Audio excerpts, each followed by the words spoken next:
Let's talk about getting paid.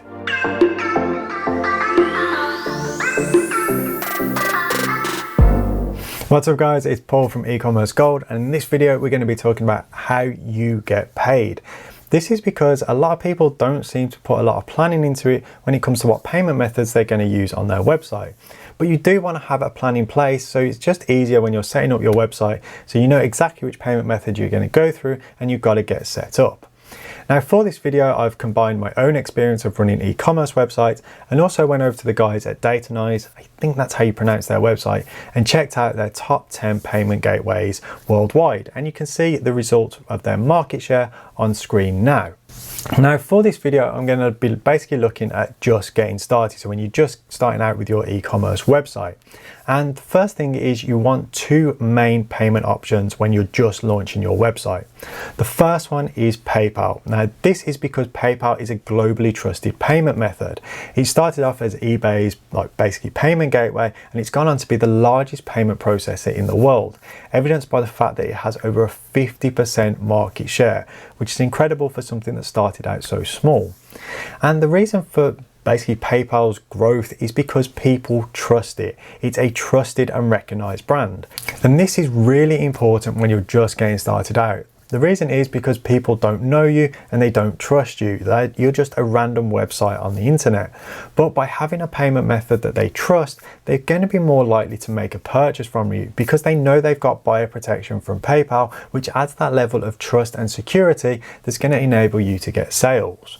So that is the first option you want, but you also want to have a second option as standard, and that is a way to accept credit and debit card payments directly on your website. This is because even though PayPal has about a 50% market share, there's a lot of people who don't like using PayPal. Maybe they just don't trust it, or they just don't like it because they've had a bad experience with them in the past. So you do want to have a way of accepting payments from credit and debit cards directly on your website. Now this used to be a very difficult thing to get set up for new merchants because you used to have to get a merchant account and a payment gateway, and this used to be quite an expensive way of actually getting set up because it used to cost a monthly fee for your payment gateway, generally in excess of $20 a month, plus you used to have to sign pretty long contracts between 2 and 5 years. That's not the case anymore because Stripe come in and really disrupted the credit card payments industry. This is because Stripe operates very much the same way as PayPal does. It's a pay-as-you-go system. And this means that you only pay when somebody makes a transaction on your site, which for a new business is a great way of having a cost-efficient payment gateway. Yes, you do pay slightly more in fees, but you get the flexibility of, if no one's using that payment gateway, you're not being charged. And Stripe is arguably the best option out there, evidenced by the fact that it has an 18% market share worldwide.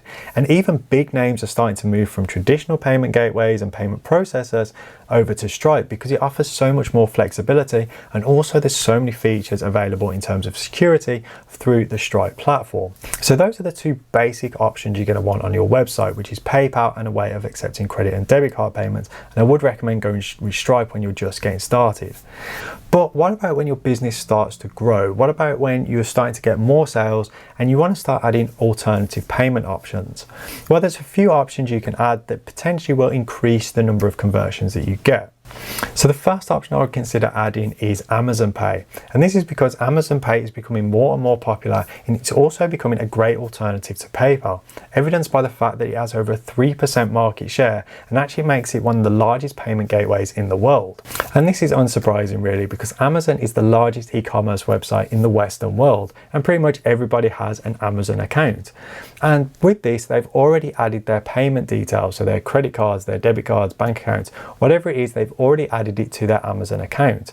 And by adding this option to your e-commerce website, you're basically leveraging this power of Amazon through your e-commerce website. And this may help aid conversions because people are going to have a quick and easy way of checking out on your website. Now the next option I would consider is looking at mobile options, because basically with mobile e-commerce it's growing year on year, and most websites, especially e-commerce websites, are expected to get in excess of 50% of their traffic on mobile devices. So it's worth looking at ways people can pay quickly and efficiently on their mobile device, and there's two main options out there. The first one is Apple Pay and the second one is Google Pay, and this covers most of the phone operating systems in the world. So you've got iOS and you've got got Android, which is iOS is Apple Pay obviously, and Android is Google Pay. And by having this option on your website, it's going to make it really quick and easy for people to check out on mobile devices. And the good thing about these payment options is you're going to want to add both of them, but the way they operate is they know which device that your website is being looked at on. So if you're looking on an Android device, it will just display Google Pay. If you're looking on an Apple device, it will just display Apple Pay. So you're not adding options that aren't usable for the user. But with these mobile options, you're just going to be able to increase conversions because it's going to make the checkout process so much easier for your customers. And this is something you do want to consider adding, especially if you're going to be having lots of mobile users. And the final option I want to talk about is flexible payments and retail finance. This is because this is really useful, especially if you sell slightly more expensive items, because you're giving people options and alternative ways to pay. And this used to be a very exclusive club. In fact, most retail finance options were only available to companies or e-commerce websites that had turnovers in excess of $1 million a year. Basically, if you was below that, they wouldn't even consider you. And this is where Klarna come in. Klarna is a relatively new payment option, but already they've broke the top 10 in terms of global payments and have a market share of just over 1%. Now, what makes Klarna such a unique and also viable option is the variety of payment options that they offer. The first one is straight payment. So this is exactly the same as Stripe, so people can pay with their credit or debit card. But then they offer a few exciting options for retailers. And the first is pay after 30 days. And this has been very much adapted by the fashion industry. So clothing retailers and people like that have adopted this like 30-day payments because it allows people to order a product, get it in, try it on, see if they like it. If they do, they'll pay for it. If not, they'll send it back and they don't have to pay. It just makes the checkout process more seamless and people get a much better customer experience by using this. And the second thing they do is split payments, which basically breaks the payment into 3 chunks. So they can pay over 3 months at no additional interest, which is really useful, especially if you sell products that are slightly more expensive, possibly in that $100 to $500 range, where people might not have the money this month, but they know they could pay for it over the 3 months. And the final option is full retail finance, and this is where they can have anything up to 36 months to pay for that item. Now this does incur an interest charge, but it's pretty reasonable in terms of finance.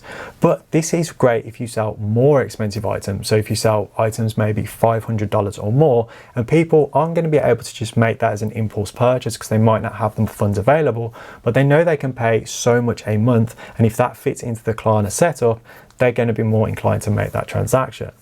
Now this is a great option, especially when your business is starting to grow. It's not something I'd look at straight away, but something maybe 18 months down the line when you're starting to get more and more traction and you want to offer more variety to your customers in terms of payment options. Klarna is definitely something you do want to consider. Now when it comes to choosing which payment options you should use, as I say, for most websites, using PayPal and Stripe is the basics you want to get started with.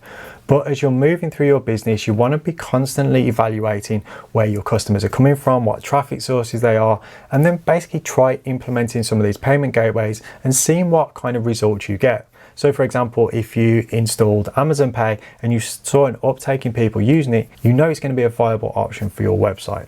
So constantly monitor your data and constantly try things and adapt things to see if you can improve your conversion rates, because that is what all these payment gateways are designed to do, make a more seamless experience for your customer. And best of all, most of the payment gateways I mentioned in this video operate on a pay-as-you-go basis, which means you only pay when somebody makes a transaction using that payment gateway. So you know you're not going to be paying out money every month for a service that you're not using.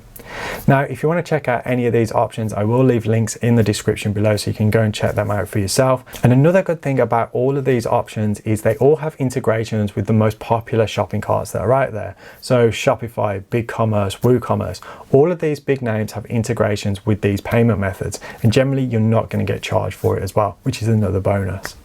So I hope you enjoyed this video. If you have, please smash that like button because it really does help the channel out. Also, if you want to see more e-commerce related content, hit that subscribe button and the notification bell because I post videos on a weekly basis. So thank you so much for watching, guys. I really do appreciate it. Stay awesome, and I'll see you all in the next video.